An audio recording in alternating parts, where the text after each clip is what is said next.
Welcome to Book Summary Podcast, your gateway to personal transformation. Each episode delivers big ideas from the world's most impactful books on mindset, productivity, and success, all in just a few minutes. Ready to turn knowledge into action? Let's get started. So what did you actually do first this morning? Did you consciously think about every little step? Getting out of bed, grabbing that coffee, maybe checking your email. Or did your body just sort of take over? Exactly. It's kind of amazing, isn't it? You might be surprised to learn that according to this really fascinating 2006 Duke University study, something like more than 40% of the actions people perform each day, well, they aren't conscious decisions at all. No, they're habits. They're automatic. It's absolutely true. Most of the choices we think we're making each day, the ones we believe are products of careful thought, they're actually these deeply ingrained habits. Our brains are just incredibly efficient machines, right? Yeah. Always looking for ways to streamline things. Constantly. Always looking for ways to streamline our daily operations. Welcome to the Deep Dive, everyone. Today we're plunging headfirst into the fascinating, often hidden power of habits. Those automatic choices that profoundly shape not just our personal routines, but also our businesses, and even, the broader tapestry of society itself. Yeah. Today, our mission is pretty clear.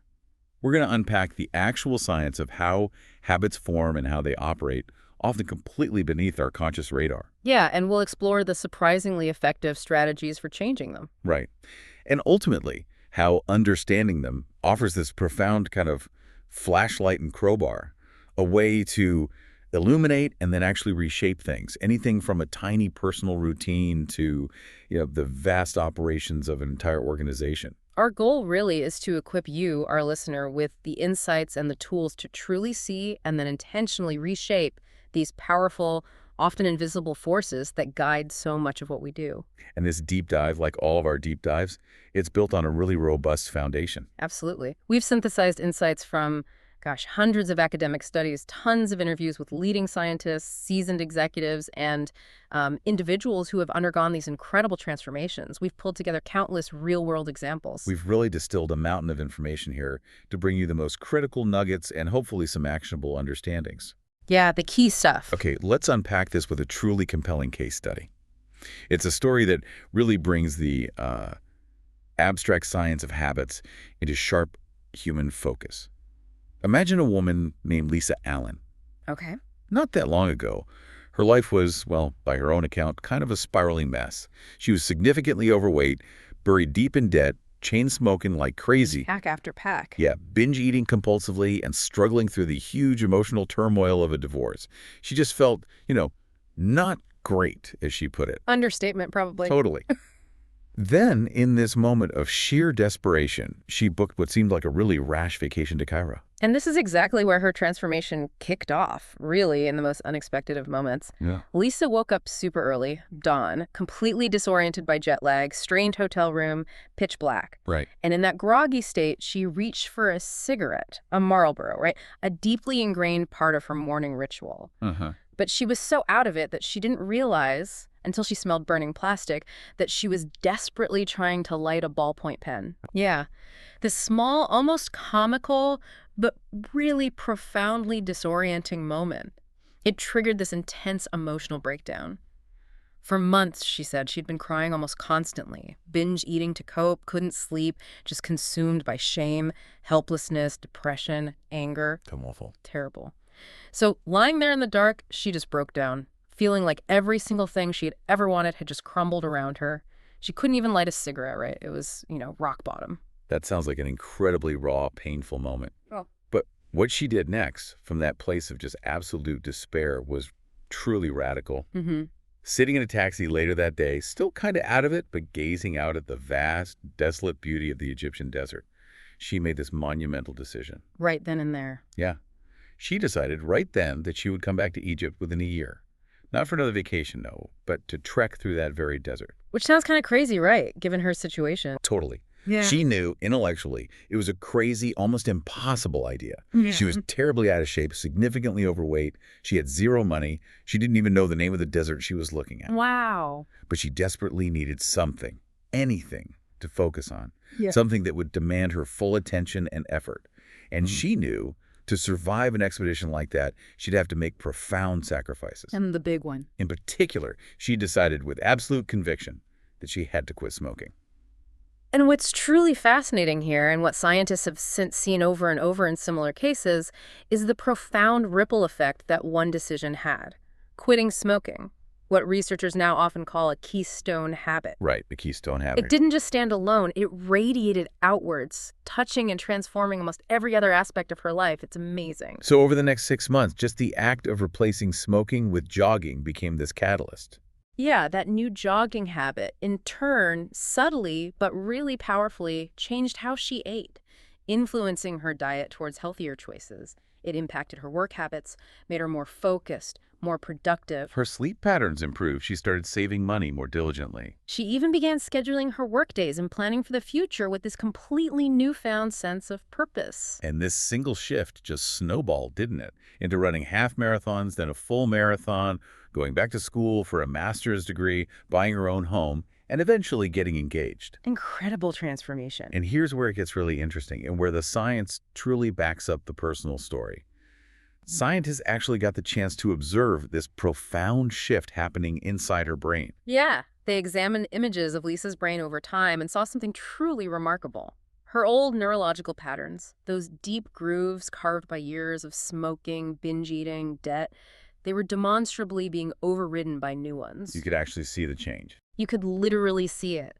While they could still detect, the faint echoes of the neural activity tied to her old destructive behaviors, new, healthier impulses were actively crowding them out. Wow. And even more significantly, there was new, vigorous activity in her prefrontal cortex. Okay, the prefrontal cortex. Remind us what that does. Right, so the prefrontal cortex, for anyone unfamiliar, is often called the brain's CEO. It's the part right behind your forehead, responsible for executive functions planning, complex decision-making, problem-solving, and crucially, behavioral inhibition and self-discipline. Self-discipline, got it. So seeing new and increasing activity there meant Lisa was actively engaging her conscious, strategic mind to override those deeply ingrained automatic patterns. This wasn't just, a physical transformation. It was a fundamental rewiring of her neural pathways. That's incredible. And what scientists eventually concluded was that it wasn't really the dramatic trip to Egypt or the emotional stuff with the divorce or even the abstract idea of a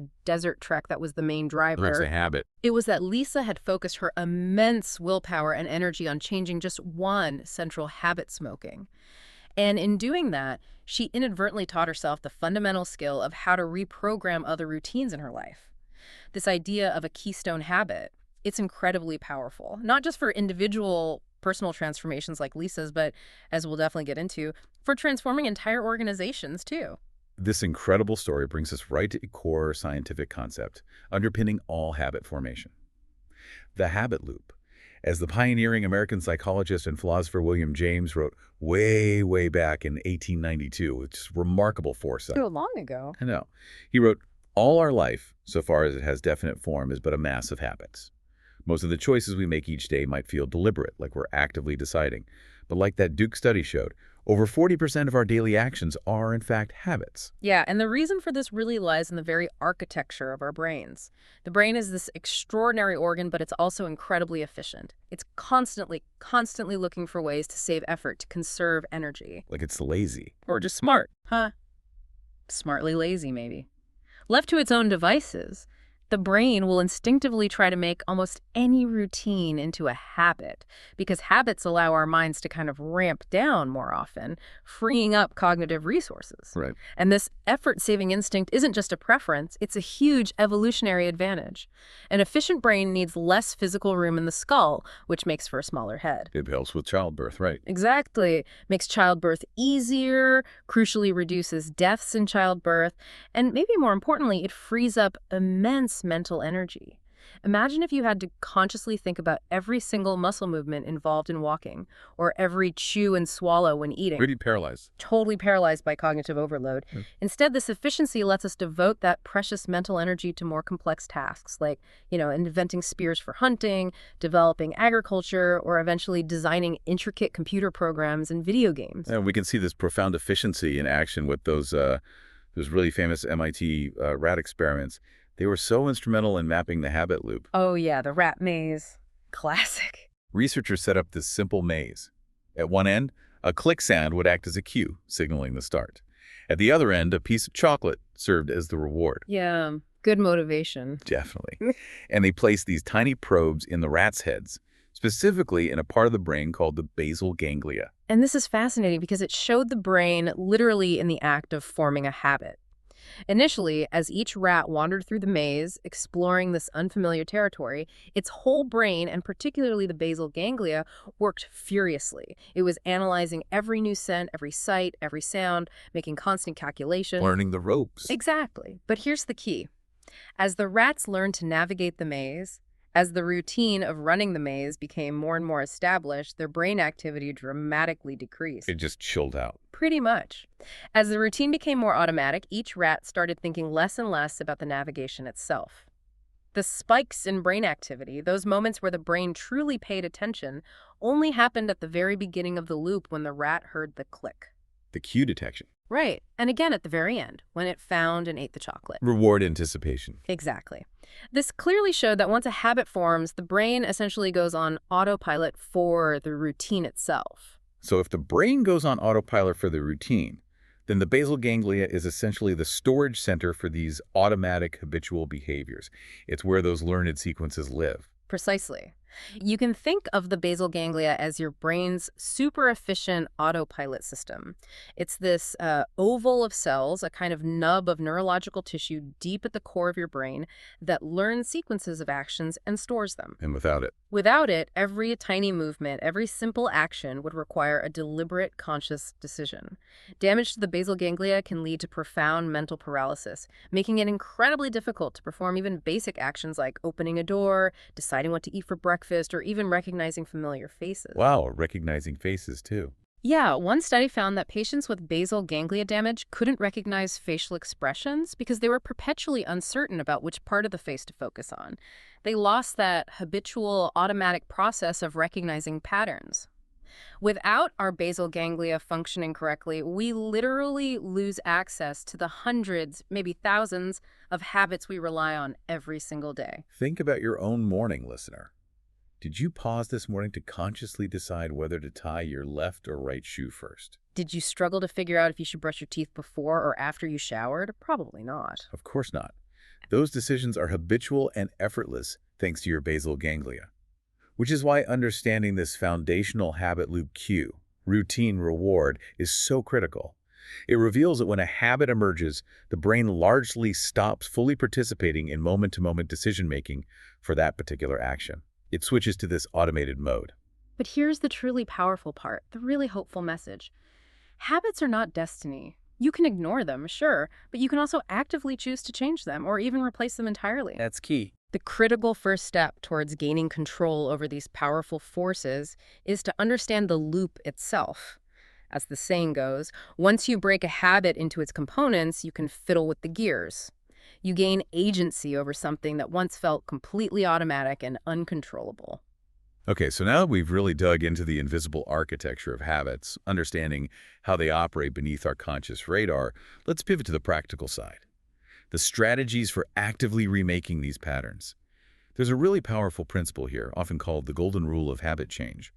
And it's deceptively simple, isn't it? It sounds simple, yeah. Keep the same cue, provide the same reward, but deliberately insert a new routine. A fantastic real-world illustration of this rule in action comes from the world of professional sports. Yeah. Specifically with Coach Tony Dungy's remarkable success with the Tampa Bay Buccaneers. Oh, yeah, the Bucs. Back in '96, they were famously America's orange doormat, right? Widely considered one of the worst teams in the NFL, just a perennial joke. Totally. Yet Dungy transformed them. And not through revolutionary plays or super complex new strategies, but through what he called a habit-based philosophy. He focused relentlessly on teaching his players automatic reactions to subtle on-field cues, making the right action just instinctual. It sounds almost too simplistic for the high-stakes, hyper-strategic world of pro sports, doesn't it? But his system, built on this fundamental understanding of habits, would eventually turn the Bucs into one of the league's winningest teams. Dungy himself became the only coach in NFL history to reach the playoffs 10 years in a row. That's incredible. And think about players like Reagan Upshaw, a defensive end, and John Lynch, a safety. Instead of trying to consciously process every single piece of information screaming at them on the field, which just leads to analysis paralysis, right? You freeze up. Duhigg drilled them to focus only on specific critical cues. Like Upshaw learned to instantly glance at the outside foot of the opposite lineman and the precise spacing between players. Lynch drilled his focus to the quarterback's face mask, the subtle position of his hands, the spacing of receivers, just those tiny details. Yeah, exactly. This intense focus on specific cues and pre-programmed responses allowed them to act without conscious thought under the most intense pressure. Consider a critical game against the San Diego Chargers. Their quarterback, Stan Humphries, he hesitated and actually started thinking under pressure. Fatal mistake in sports. Huge mistake. Led to a crucial error. But Lynch, who had drilled his routine until it was absolutely automatic, he just reacted. He read his cues, the direction of the quarterback's face mask and hands shifting, the opening space between the receivers, and started moving almost instinctively before it was even clear where the ball would land. Wow. He intercepted the pass, ran almost 25 yards downfield. The whole play took maybe less than 10 seconds, but that single automatic habit-driven action led directly to a game-winning drive. It was a perfect testament to the power of ingrained routines under pressure. It's incredible how that automation paid off in such a high-stakes moment. Yeah. But, and this is a really important point, it wasn't easy to implement this shift, was it? No, not at all. Duhigg actually pitched this habit-based philosophy, this radical rethinking of how a team should operate, 4 different times to different organizations before a team finally listened. 4 times.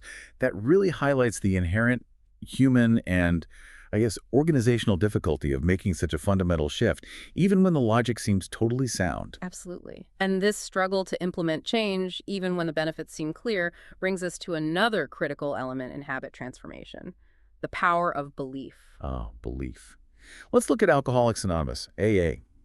It's undeniably one of the most successful, widespread attempts at large-scale habit change in history. For sure. AA was famously born in this dingy basement in New York City back in 1934 with its co-founder, a man named Bill Wilson. By the mid-1930s, Wilson was consuming a staggering 3 bottles of booze a day. His life was just in shambles. And he tried everything, right? Everything. Multiple detox programs, various pills, solemn promises to his wife, different abstinence groups. Nothing, absolutely nothing seemed to work for him. Then a turning point came. After a friend who'd been sober for 2 months talked really passionately about getting religion, Wilson ended up back in detox, writhing in agony, hallucinating from the excruciating withdrawal pains.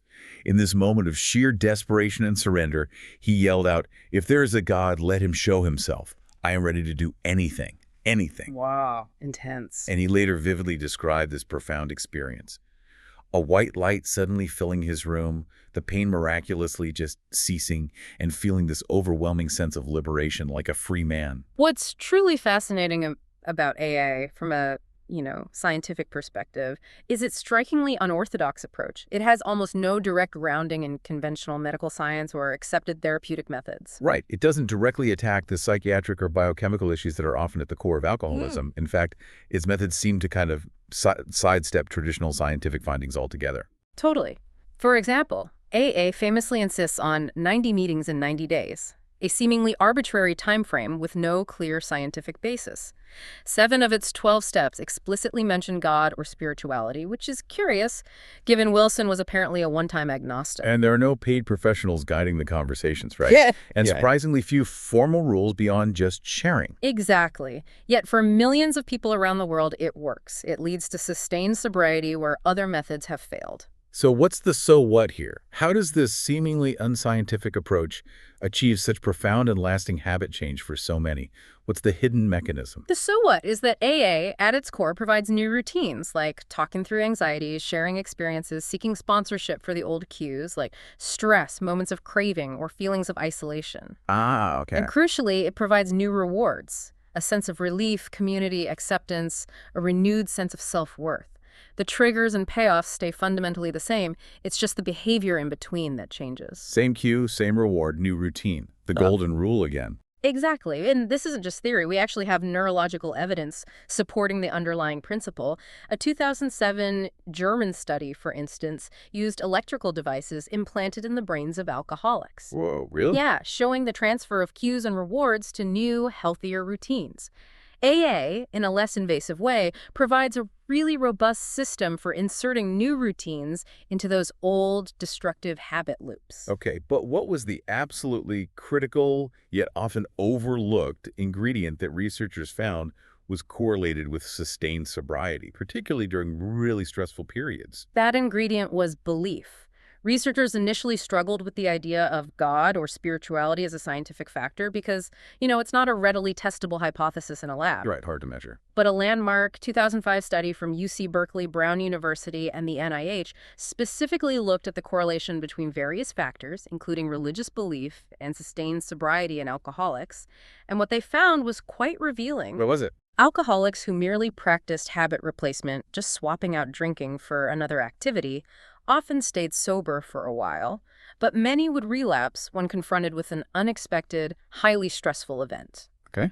However, those who genuinely believed that some higher power had entered their lives, or who cultivated a deep conviction in the AA program itself, were significantly more likely to make it through those stressful periods with their sobriety intact. Interesting.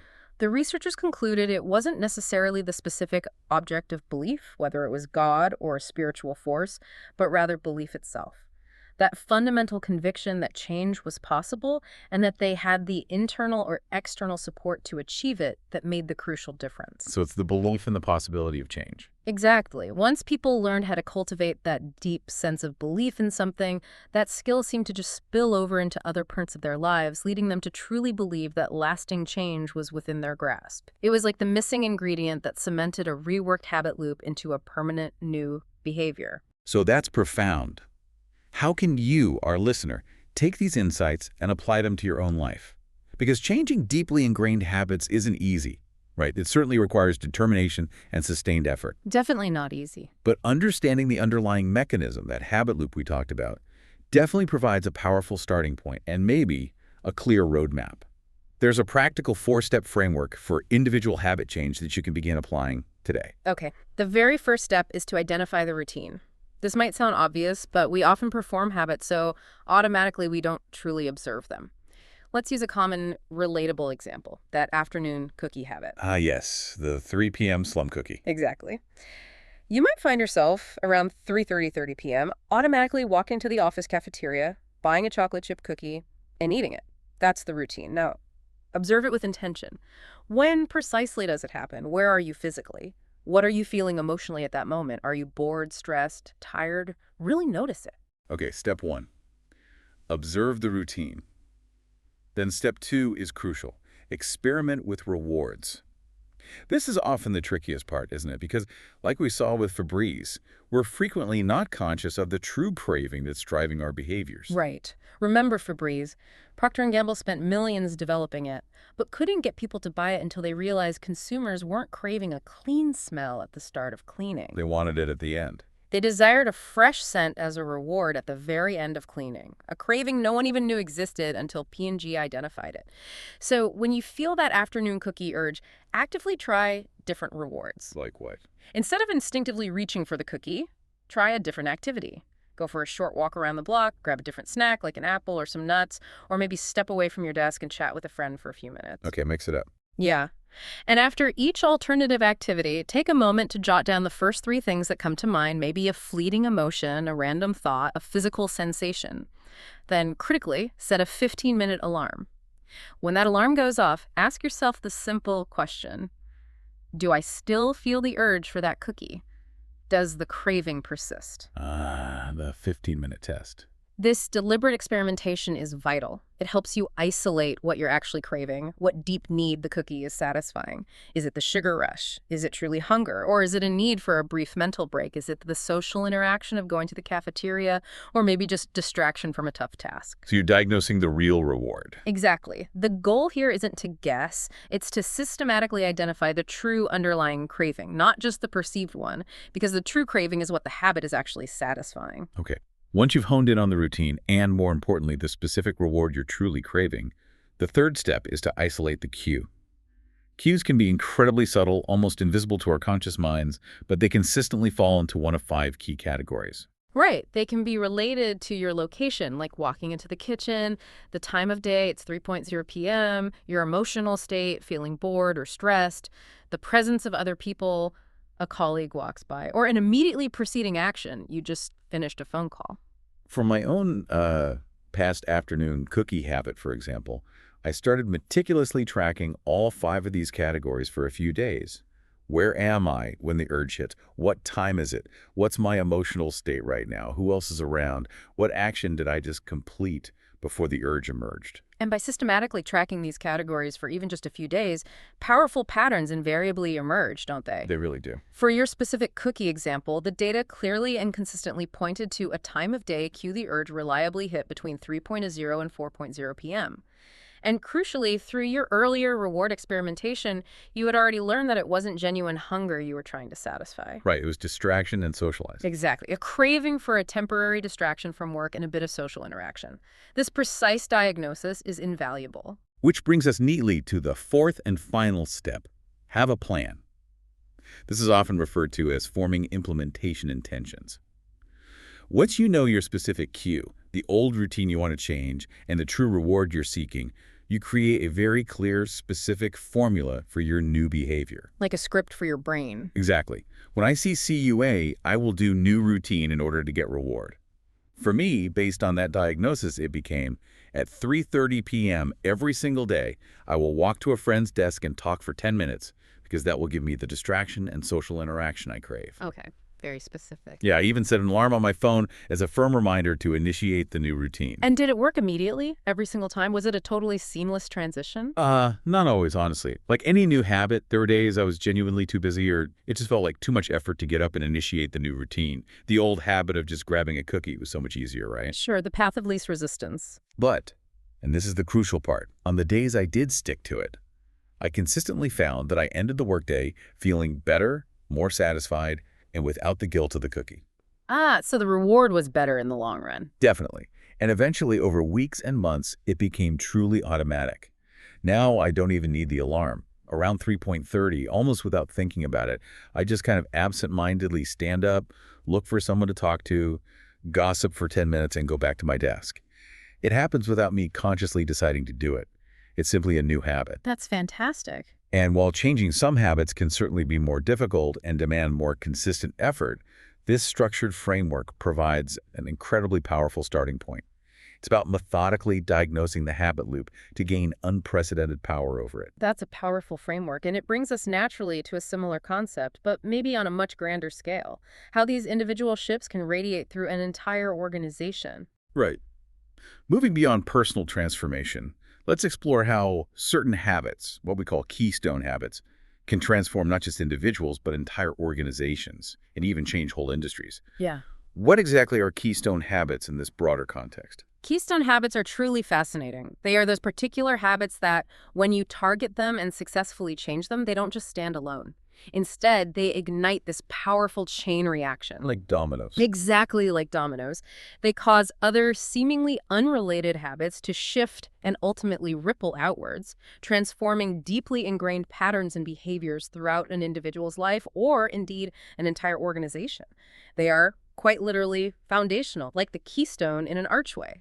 A prime example, and one that really revolutionized a massive corporation, is Paul O'Neill's time as CEO of Alcoa, the struggling aluminum company back in 1987. Right, Alcoa. When O'Neill was appointed, Wall Street was deeply skeptical, the unions were concerned, maybe even hostile, about the company's precarious future. Yet, in his very first speech to investors and employees, O'Neill focused on something completely, utterly unexpected given the company's financial woes. He made this audacious commitment. Yeah, instead of announcing a focus on profits or cost-cutting or market share, O'Neill stood up and declared his primary unwavering commitment: 0 injuries. 0 injuries in an aluminum company. Seems crazy, right? But he genuinely believed that focusing on safety relentlessly was the ultimate keystone habit for Alcoa. His reasoning was brilliant and deceptively simple.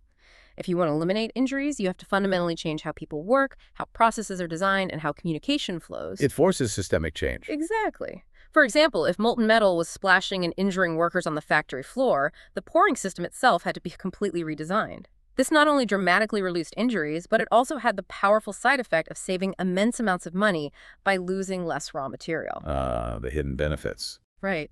Similarly, if a machine kept breaking down, increasing injury risk and leading to downtime, it had to be replaced or redesigned, which directly led to higher quality products and increased output. It sounds like an almost counterintuitive approach to a business turnaround, focusing on safety rather than direct financial metrics first. But it clearly worked. It absolutely did. This laser-like focus on safety wasn't just some directive from on high. It permeated the entire organizational culture, from the top executives down to the factory floor. Managers, even on weekends, would apparently stop their cars to lecture city workers they saw on the street about trench safety. Wow, really internalizing it. Shows how deeply this new habit had become ingrained. It wasn't just about rules, it embedded new values. Tough decisions, like the swift firing of a top executive for failing to report a minor incident, became easier to make because the new safety culture unequivocally dictated it. Not sharing an opportunity to learn from a mistake, no matter how small, was suddenly seen as a cardinal sin. That's a huge culture shift. Massive. And the legacy of this approach is nothing short of astounding. Alcoa's injury rates continued to decline precipitously, even after O'Neill's departure years later. By 2010, the company's workers were statistically less likely to get injured handling molten aluminum in a heavy industrial setting than, get this, animators working at a software company sitting at their desks. That's unbelievable, It right? really is. And the small symbolic story of painting over the titled parking spots, where the best spots once reserved for executives, now simply went to whoever arrived earliest, truly reinforces how deeply this single keystone habit transformed the entire organizational culture, making it clear that every single person and their safety mattered equally. The power of Keystone habits also extends to individuals, often through what are known as small wins.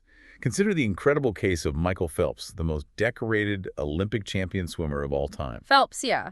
His legendary coach, Bob Bowman, understood that sheer physical prowess and talent alone wouldn't be enough. Phelps, apparently as a child, was emotional, prone to energy issues, found it hard to focus. Yeah. So Bowman focused not just on perfecting his stroke, but on mastering highly specific pre-race routines. One of these foundational routines was visualization, wasn't it? Exactly. Phelps would mentally videotape every single detail of a perfect race, from the moment he stepped onto the block to the dive, every stroke, every turn, all the way to the final touch. He would mentally rehearse this scenario so meticulously, so many times, that it felt rote, like a deeply ingrained script in his mind. Wow. Before a big race, Bowman would simply whisper, "Get the videotape ready," and Phelps would settle down, close his eyes, and execute this precise mental rehearsal, which consistently translated into him just crushing the competition in the pool. So those mental reps were key. Absolutely. Wow. These core routines, built on those tiny, perfect mental successes, created this profound sense of building victory and confidence. And that confidence then spilled over almost automatically into mastery in other crucial areas of his life, like his diet, his sleep patterns, his overall discipline. That's the extraordinary power of small wins. An enormous body of research in psychology and organizational behavior consistently shows that small wins, while they seem minor, have this enormous disproportionate power. Right. They leverage tiny advantages into patterns that convince people that bigger achievements are within reach. It's not about one giant leap, but about incremental, consistent progress, building unstoppable momentum and belief. A truly simple, yet incredibly profound example of a keystone habit leading to a cascade of small wins is found in this large-scale study on weight loss, funded by the National Institutes of Health.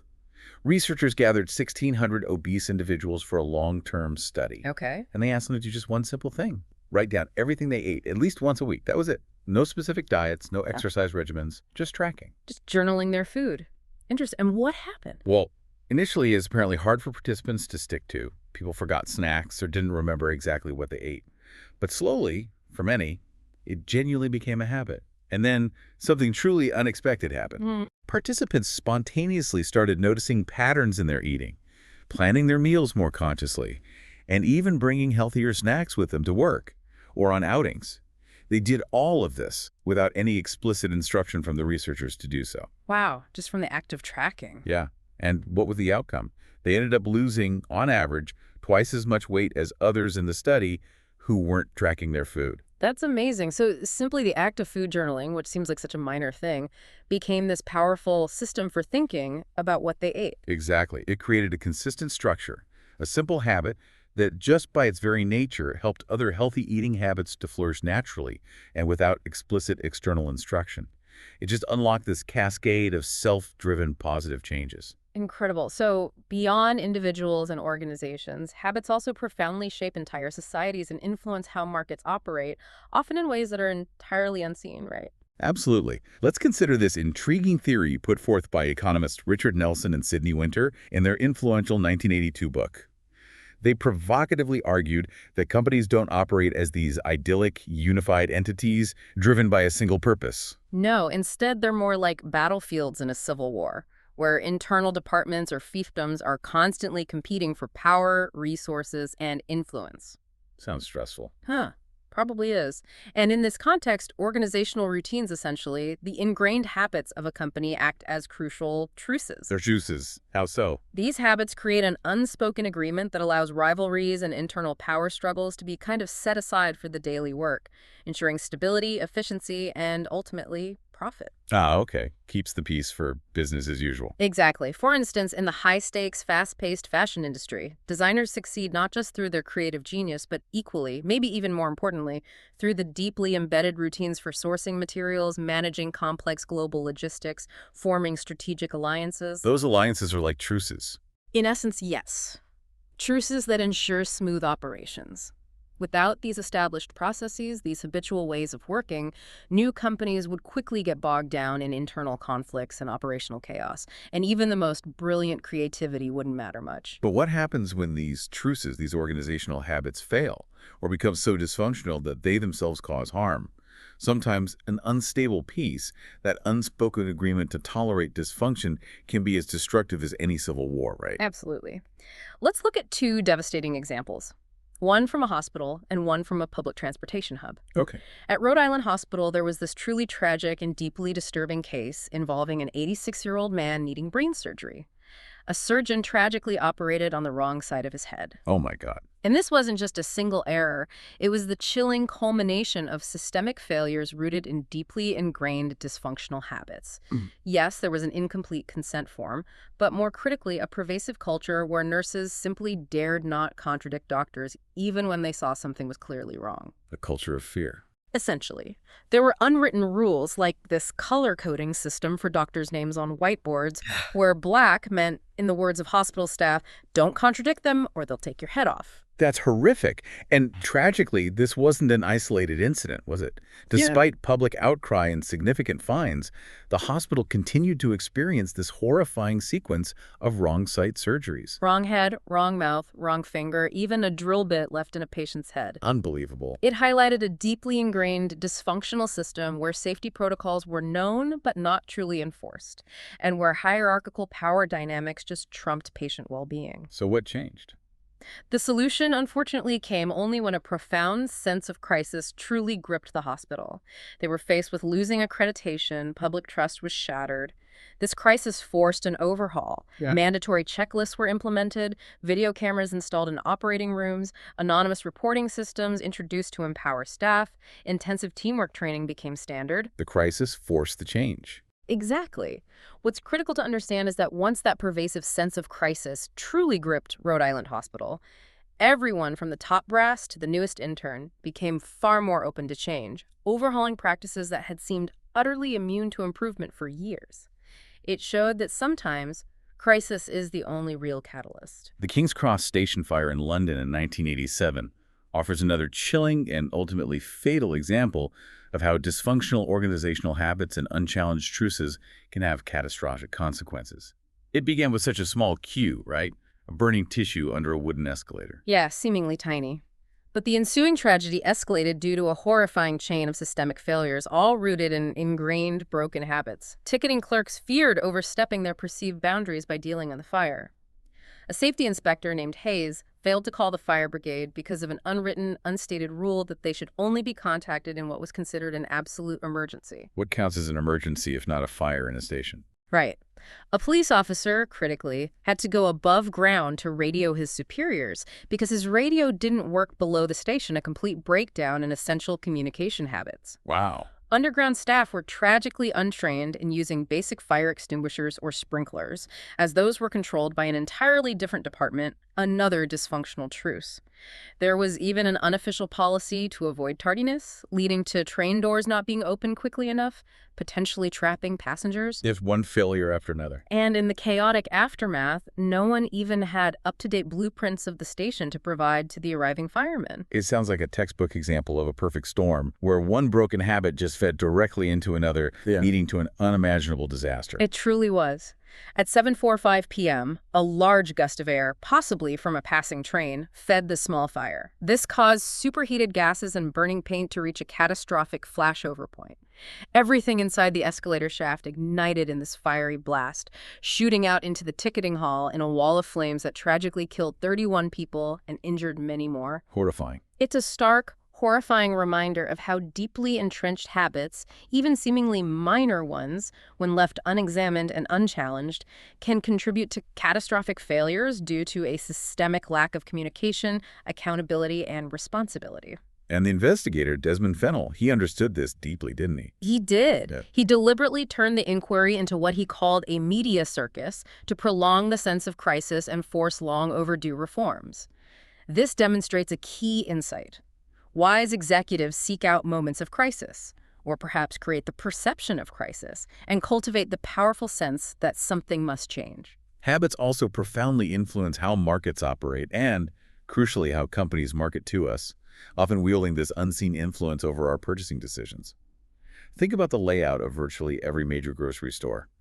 Why is the fresh produce almost always right at the front? Yeah, it's not just because it looks nice. Marketers figured out that placing colorful, healthy produce at the entrance makes you feel virtuous almost immediately. You've made a good decision. You feel good about yourself. Exactly. And that subconscious feeling of virtuousness makes you significantly more likely to later justify impulse buys of less healthy items like Doritos, Oreos, frozen pizza deeper within the store. That initial burst of healthy self-perception makes it easier to fall into old, less healthy habits later. And studies back this up, right? Showing that over 50% of purchasing decisions are actually made at the shelf, right there in the store, even if you arrive with a meticulously planned shopping list. Absolutely. In that moment, the power of ingrained habit often proves stronger than conscious intention. People will buy the same brands month after month, even if they admit they don't particularly like them, simply because it's what they've always bought. It's just an automatic loop. And companies leverage this understanding with incredible sophistication. Target, for instance, famously uses vast amounts of purchasing data to predict consumer behavior, even something as deeply personal as pregnancy. Right. They track seemingly innocuous purchases like cocoa butter lotion, large purses, zinc supplements, specific types of vitamins. And they can predict pregnancy with, well, astounding accuracy. There's that well-known story where Target's algorithm predicted a high school daughter, Jenny Ward, had an 87% chance of being pregnant based on her purchases. And then they started sending her baby-related coupons and ads, which her angry father discovered, leading to a very awkward conversation, I imagine. Extremely awkward. And this incident highlighted a profound ethical dilemma for Target, didn't it? How do you market to such personal, predicted habits without utterly creeping people out, without appearing to spy on them? Their solution was brilliant, if a little subtle. They started camouflaging the baby-related ads within a bundle of completely irrelevant coupons. Hiding it in plain sight. Exactly. So Jenny Ward might receive coupons for baby clothes, but also for lawnmowers, wine glasses, other random items. This made the baby offers seem random, part of a broad, generic mailing, leveraging the familiarity principle without explicitly revealing their uncanny predictive power. It's about making something new or potentially unsettling feel familiar by wrapping it in the expected. The music industry employs a similar fascinating tactic. An algorithm designed to predict hit songs famously flagged Outkast's Hey Ya as a future monster hit. But initially, when it was first released, it largely failed on the radio. Why? Because it wasn't familiar enough. Our brains, specifically the auditory cortex, are wired to crave familiarity in music. We subconsciously prefer patterns that seem similar to what we've already heard. Novelty can be overwhelming, leading to sensory overload if not carefully managed. So if the brain craves familiarity, how did Hey Ya become the massive Grammy-winning song it is today. DJs figured out a clever tactic. They started sandwiching it. They would play Hey Ya precisely between two already incredibly popular, highly sticky songs that listeners knew and loved. Ah, the familiarity sandwich. Exactly. This strategic placement made the unfamiliar new song feel more familiar, by association, until it itself became an ingrained habit and a craving for listeners. It's all about subtly dressing something new in old, comfortable habits to make it easier for the public to accept and eventually embrace. Even nonprofit organizations like the YMCA have leveraged an understanding of social habits. They faced this persistent problem. High numbers of new membership signups, but disappointingly low retention rates. Right, people would join but not stick around. Their internal data analysis revealed something crucial. While flashy new equipment or diverse class offerings might get people to join initially, what truly kept members coming back, what drove long-term retention, were profound emotional factors. Like what? It was things like employees consistently knowing members' names, making them feel seen and valued, or members naturally making friends within the community. The takeaway was crystal clear then. People often go to the gym looking for more than just a treadmill or a weight machine. They're often subconsciously seeking human connection and a sense of belonging. Absolutely. So if the YMCA wanted to truly encourage people to exercise and stick with it, they needed to wrap the new habit of exercise in something people already knew, liked, and craved, that inherent human instinct, to go places where it's easy to make friends and feel part of a community. So exercise, when skillfully wrapped in social connection, dramatically increases its stickiness and long-term adherence. It highlights that people want to visit places that satisfy their social needs. Makes perfect sense. This deep dive into the profound influence of habits, from individual choices to global markets, inevitably leads us to a fascinating and complex ethical quandary. How much are we truly responsible for our habits, especially when they become compulsive or destructive? Yeah, that's a thorny one. Let's look at two contrasting real-world legal cases that bring this tension into sharp relief.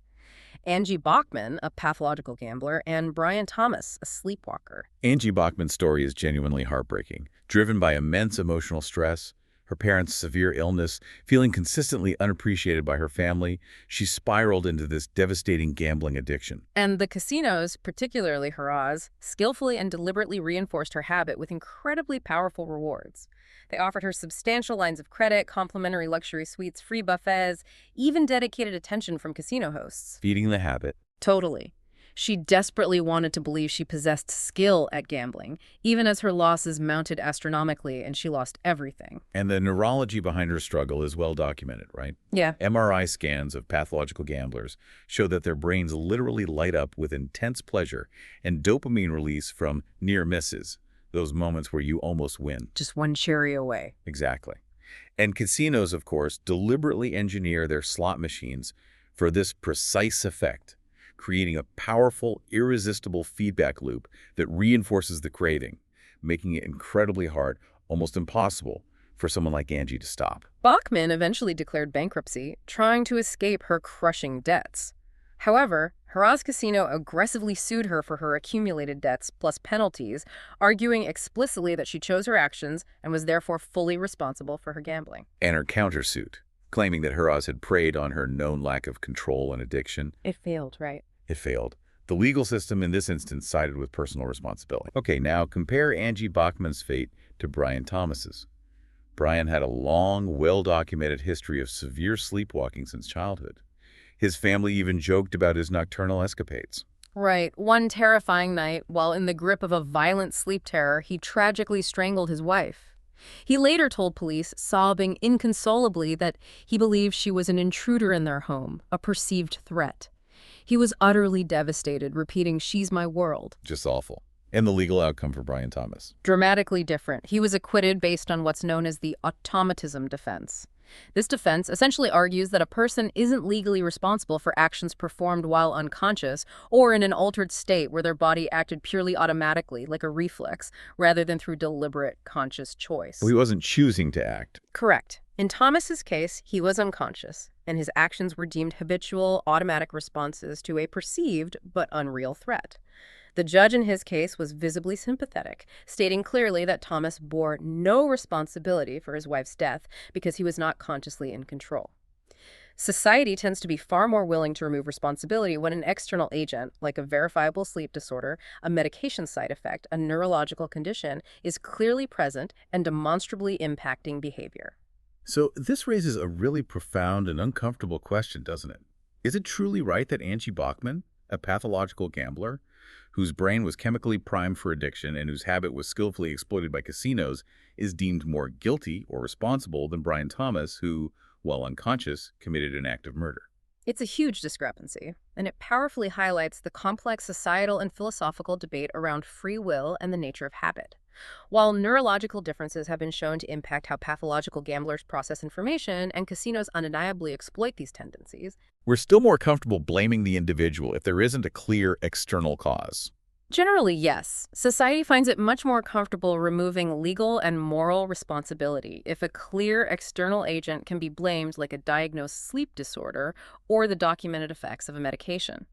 In the absence of direct, tangible, hard evidence that someone is literally a slave to their urges due to a clear diagnosed physiological or neurological condition, we almost invariably default to assigning full personal responsibility for actions and the habits that drive them.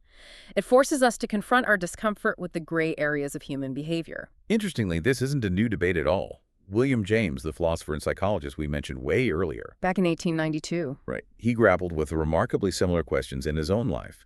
He experienced profound struggles with depression, debilitating uncertainty about his career and future, deep feelings of being unaccomplished and adrift. Sounds relatable for many. Totally.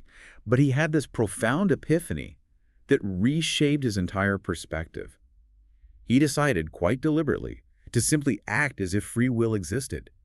He chose to believe in his own agency, even if he couldn't scientifically prove it. An act of faith, almost. Exactly. This radical act of belief, of choosing to engage in the world as if his choices mattered, led to what he described as a personal rebirth of the moral life. And his analogy for habits, born from this personal struggle and insight, is remarkably profound and enduring, isn't it? He famously said that habits are like water hollowing out a channel. Right. Once a channel is formed, the water will instinctively follow that path, and with repeated flow, the channel grows broader and deeper, making it easier and easier to follow, even after the initial force of the water has seemingly ceased. It's such a powerful metaphor for how habits gain momentum and become deeply ingrained, almost effortlessly guiding our actions. And that, in essence, is the central message of our deep dive today, I think. Change might not be fast, and it certainly isn't always easy, but with sustained time, focused effort, and a clear understanding of the underlying mechanisms, almost any habit can be reshaped. We can, and we do, choose our habits once we understand how they work and the levers we can actually pull. Indeed. Habits silently guide countless aspects of your daily life. Listen to everything from how you get dressed in the morning, to what you instinctively choose to eat, how you approach your work tasks, and even how you interact with others around you. They are, in every sense of the word, powerful, often completely invisible forces. So, considering just how powerfully habits shape everything, from our most personal health choices to the monumental events on a global stage, I want to leave you with a provocative thought. What invisible habit might you be overlooking in your own life right now? What deeply ingrained routine, if you recognized it, diagnosed it, and intentionally reshaped it, could potentially unlock a surprising wave of transformation, not just for you, but perhaps for those around you as well? Think about that afternoon cookie, or that impulse buy at the grocery store, or even how you instinctively react under pressure in a challenging situation, by simply looking at the water, as James might say. By applying that straightforward four-step framework we discussed, identifying the routine, experimenting with rewards, isolating the true cue, and then having a concrete plan for action. You can begin to truly understand its flow, and then, with intention, start to control its direction and reshape your destiny. Thanks for tuning in to the Book Summary Podcast. If you found value in today's episode, hit that like button, subscribe for more summaries, and share it with someone who's ready to grow. Want deeper insights, exclusive book notes, and reading tips? Join our free newsletter. The link's in the description. And don't forget, if you'd like to read the full book, our affiliate link is right below. It helps support the channel and keeps the summaries coming. Until next time, keep reading, keep growing.